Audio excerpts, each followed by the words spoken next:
Salutare dragilor! Mă aflu din nou în bucătărie, de data aceasta să vă arăt o rețetă foarte simplă, salată de sfeclă coaptă. O rețetă bună înainte de sală, este ca un pre-workout, cum se zice în lumea fitnessului, deci un aliment foarte bun pentru a avea o energie mai multă în cadrul antrenamentelor. Sfecla roșie ne ajută să producem mai mult oxid nitric, care este vazodilatator, deci ajută la circulația sângelui, de aceea este benefică în cazul celor care au probleme cardiovasculare, hipertensiune arterială. Dar atenție, nu în exces. Mulți oameni când aud că ceva este bun, consumă în fiecare zi. Sfecla roșie are și niște dezavantaje pe care o să vi le prezint pe parcursul acestei rețete. Dar hai să vedem ce vom folosi. Ingredientele le găsiți toate în descriere și vom folosi sfeclă roșie și brânză.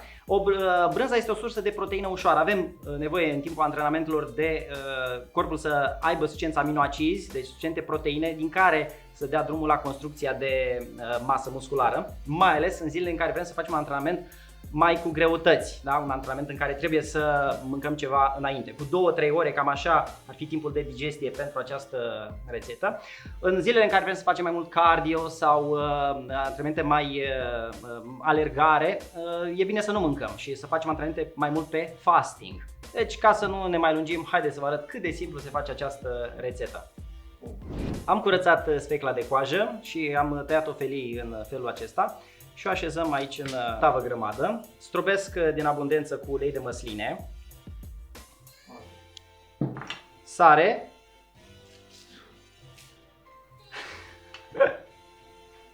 am pus sare răspopit, punem și piper, așa frumos, se vede, m-am dat de gol că nu stau chiar atât de mult în bucătărie pe cât se vede la televizor, dar mă ajută aici șef Paul Constantin cu toate aceste detalii, indicații. Urmăriți-l și pe canalul lui, are foarte multe rețete delicioase. Dacă vă întrebați câtă sare am pus cam 2-3 grame de sare. Sarea este bună, mai ales înainte de antrenament și mai ales dacă avem suficient potasiu. Sfecla roșie este o sursă foarte bună de potasiu, iar potasiu este important pentru construcția masei musculare, pentru buna funcționare a sistemului nervos. Și ca de fiecare dată recomand tuturor să facă și antrenamente cu greutăți, da? Pentru creșterea mușchilor. Pentru că mușchii nu sunt doar așa în scop estetic, mușchii reprezintă depozit de nutrienți, depozit de aminoacizi, de vitamine, de minerale, de care avem nevoie atunci când poate ne îmbolnăvim sau ne lovește o viroză, o răceală. Mușchii noștri sunt sursa din care producem anticorpii. Deci trebuie să construim mușchi, iar doar alergatul sau doar efortul cardio nu este suficient. Da, este mai bun decât zero, e mai bun decât nimic, dar trebuie să facem și antrenamente cu greutăți. Greutăți înseamnă pentru fiecare cât poate. Deci greutăți nu înseamnă să ne facem toți culturiști, dar fiecare om trebuie să aibă și aceste tip de exerciții în activitatea sa, dacă vrem să fim sănătoși, viguroși, o perioadă cât mai lungă de timp. Luăm și amestecăm așa bine. Și dacă tot am pomenit de sală, Vivertin este o aplicație care a fost lansată de curând sau va fi lansată în curând, la data filmării acestui video încă nu este lansată, este în varianta de teste. O aplicație în care găsiți toate tipurile, foarte multe tipuri de antrenamente și din care vă puteți inspira. Antrenamente pe care le puteți face oriunde, acasă, în parc, la țară, în oraș, oriunde sunteți, vă găsiți inspirația și motivația ca să luați sănătatea propriile mâini și să faceți mișcare. Nu există sănătate fără mișcare și dacă încă nu ați făcut asta până acum, nu ați făcut sport, aveți nevoie de un îndrumător, dar poate un antrenor personal este scump pentru cei mai mulți dintre noi. Iar cu această aplicație aveți antrenorul personal acasă și veți afla mai multe și în descrierea acestui video. O răsfirăm așa să se coacă bine și o dăm la cuptor la 180 de grade pentru cam o oră. 1 hour later. Așa arată după o oră de stat la cuptor, crocantă la exterior, moale la interior. Și acum este momentul să o asamblăm. Așezăm rucola sau ce salată vreți voi. Punem așa în stratul de jos. Facem și plating. Bine, voi puteți să le amestecați cum doriți dacă nu vă filmează nimeni. Dar dacă vreți să impresionați pe cineva, bineînțeles că și aspectul este foarte important. Mâncăm și cu ochii, mâncarea trebuie să fie și arătoasă, nu doar gustoasă, nu doar sănătoasă. Plăcerea vine și din privit. Așa, fiecare după imaginație. Cum am spus, sfecla roșie este foarte, foarte sănătoasă pentru inimă, are mult fier și ne ajută pentru celulele roșii, ajută la producția de oxid nitric, cum am spus, e vazodilatator, deci dilată vasele de sânge și îmbunătățește circulația sângelui. De asemenea, are și potasiu. Potasiu e important pentru scoaterea calciului din țesuturile moi, din artere și introducerea lui în oase. Deci dacă aveți osteoporoză, dacă aveți probleme cu depunerile de calciu, potasiu ajută la scoarterea lor din țesuturile moi și introducerea în oase, dar trebuie făcută mișcare. Pentru ca oasele să absoarbă calciu, ele trebuie supuse unor forțe de tracțiune, torsiune, presiune, deci mișcare fără mișcare, ca de fiecare dată vă spun, nu există sănătate deplină.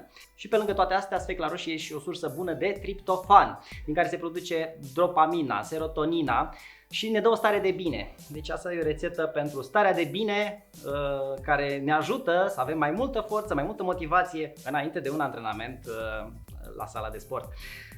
Avem nevoie, cum am spus, de o sursă de proteine. Folosesc aici o brânză feta. Feta e o brânză grecească din lapte de oaie și de capră. Laptele de oaie și de capră este mai sănătos și nu produce atâta inflamație cât poate produce laptele de vacă, mai ales de la vacile crescute în fermele intensive, dar eu în copilărie mi-am petrecut vacanțe la țară și am păscut și oi și capre și am observat că mai ales caprele pasc tot felul de buruieni, iar buruienile sunt o farmacie a naturii, ele de fapt conțin medicamente naturale. Acolo în doză mică, cât paște capra și apoi se transmite prin lapte, toate acele buruieni de fapt în doza respectivă și acele otrăvuri, că dacă mâncăm buruieni ne îmbolnăvim, dar prin acest filtru natural care reprezintă laptele de capră obținem beneficii extraordinare pentru sănătate. Și e dovedit, de aia și dieta mediteraneană, da? În zona Mediteranei ei consumă mai mult lapte de capră, de oaie și poate și asta contribui la longevitatea lor mai mare față de alte zone ale planetei. Mai am aici burata, opțional, pentru cine dorește așa un plus de savoare. Așa. O rupem și o punem așa peste tot. Sau folosim instrumente de tăiat într-un mod mai... Probabil dacă aș lucra la restaurant ar trebui să fiu mai atent cu aceste detalii. Dar eu fac aici mâncare ca acasă. Am aranjat așa frumos brânzeturile. De fapt puteți folosi orice tip de brânzeturi vă plac. Un lucru foarte important să-l menționez despre oxalații din sfecla roșie și din salate și toate rădăcinoasele și salatele conțin și o cantitate mare de oxalați. Acești oxalați pot cauza depunerea de pietre la rinichi, mai ales la persoanele care au inflamație, care consumă zahăr. Și nu aș recomanda o astfel de dietă în fiecare zi. Nu aș recomanda în fiecare zi să bem aceleași tipuri de sucuri, da? Sucuri de sfeclă sau să mâncăm în fiecare zi alimente bogate în oxalați. Din când în când este ok și dacă avem un aport suficient de apă, nu trebuie să ne facem probleme din această cauză, dar este de ținut minte, toate cu moderație, toate în echilibru, toate au și bune, au și rele. Contează calitatea, cantitatea, frecvența, contextul, să le echilibrăm. Pentru un plus de gust voi adăuga și câteva feliuțe de portocală din care am eliminat pielița și adăugăm așa și semințe de dovleac. Dovleacul este foarte bogat în zinc, iar zincul este important în producția de testosteron și pentru întărirea sistemului imunitar și ne ajută să avem mai multă forță, mai multă energie. Ar fi util pentru cei care aveți probleme intestinale, aveți probleme inflamatorii, să puneți la înmuiat aceste semințe. Eu uneori le las la înmuiat, acum n-am mai apucat, e un lucru de menționat.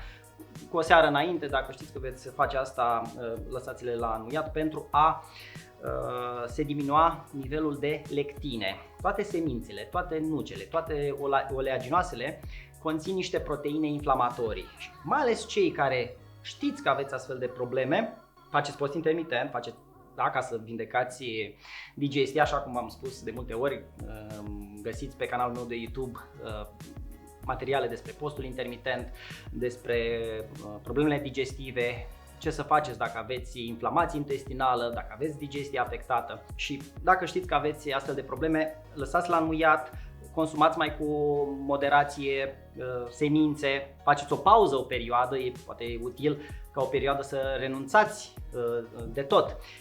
Conțin și o cantitate bună de fibre și fibrele sunt utile într-o doză potrivită. Dacă avem exces de fibre, iar nu e bine. Da? Fibrele ne fură apa și ne fură mineralele dacă sunt în exces. Dar fibrele sunt hrana microbiomului, deci bacteriile noastre sănătoase din intestine au nevoie de fibre. Trebuie să le dăm atât cât trebuie și să urmărim cum ne simțim. De multe ori exageram, vorbesc în trecut, că multă din experiența mea e dată de conștientizarea felului cum mă simt după ce am mâncat ceva. De multe ori când aveam o perioadă când mâncam mai multe fibre, mă simțeam mai lipsit de vlagă, pentru că erau prea multe fibre și ulterior mi-am dat seama că îmi fură mineralele. Deci totul cu măsură. Încă un lucru important legat de salată și de această rucola, trebuie mestecată foarte, foarte bine.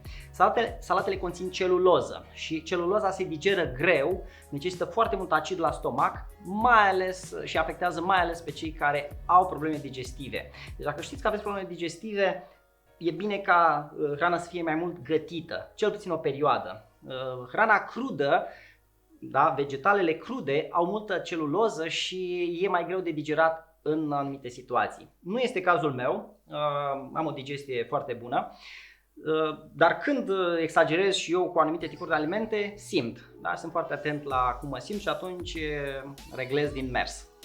E bine să rupăm așa portocala ca să ajungă la toată lumea care va gusta din această rețetă. Și voi adăuga și puțină zeamă de lămâie. Acidul citric în cazul ăsta ajută la extragerea aromelor și a nutrienților din alimente și crește savoarea. Deci folosind acid la salate, de-aia folosim suc de lămâie, oțet de mere, ne face mâncarea mult mai gustoasă. Și la final puțin ulei. Eu sunt un mare consumator de ulei de măsline și are numeroase beneficii pentru inimă. Trebuie să fie un ulei de măsline cât mai virgin, cât mai curat, din surse cât mai bune. Probabil un ulei de măsline mai scump îndeplinește aceste calități. Sunt zvonuri că mult ulei de măsline de pe piață este contrafăcut.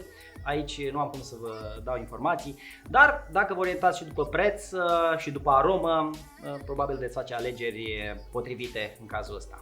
Aceasta este salata mea de sfeclă și brânzeturi. O salată foarte bună înainte de antrenament, cam cu 2-3 ore. Mestecați lent, mestecați în liniște pentru ca să se digere bine. Poftă bună și vouă și spor la antrenament! Sunt Cezar, un cardiolog nonconformist, pasionat de nutriție, sport și psihologie. Și mai nou de bucătărie, pentru că ceea ce mâncăm stă la baza sănătății noastre, dar și cum mâncăm și mai ales cu cine mâncăm.